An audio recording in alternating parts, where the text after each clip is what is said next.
નમસ્કાર દર્શક મિત્રો, GTV ગુજરાતી ન્યૂઝમાં આપ સૌનું હાર્દિક સ્વાગત છે અને હવે જોઈશું સમાચારો વિગતો. આહુતિબેન મહેશભાઈ પટેલના સ્મરણાર્થે મહેશભાઈ બાબુભાઈ પટેલ દ્વારા આયોજિત સુરતના મગદલાને આંગણે ભગવાન શ્રી સ્વામિનારાયણના સર્વગુણ સંપન્ન વિદ્વાન સાધુ પૂજ્ય સંત શ્રી ભગવાન શ્રી રામના જીવન ચરિત્રો સભર શ્રી રામ કથાનું સંકીર્તન સાથે રસપાન કરાવશે.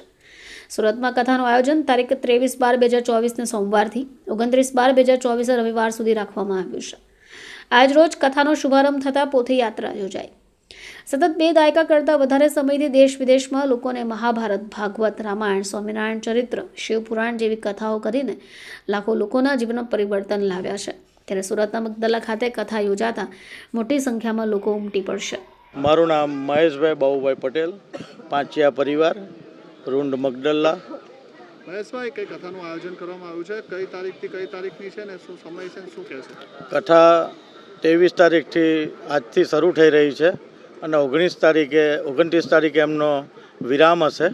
એટલે 7 દિવસની કથાનું આયોજન, ભવ્ય આયોજન શ્રી રામ કથાનું રાખ્યું છે. કથા રાખવાનો મુખ્ય ઉદ્દેશ શું છે?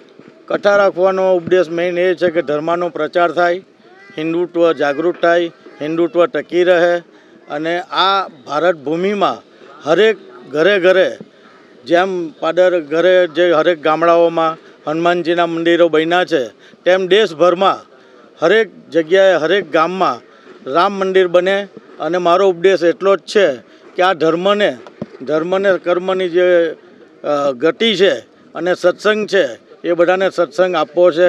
જીવનમાં બધાના સંસારમાં સુખ શાંતિ સમૃદ્ધિ બની રહે, બધા સુખમય જીવન જીવે અને બધાને ભક્તિમય ઉપદેશ મળે, એ જ મારો ધર્મ છે.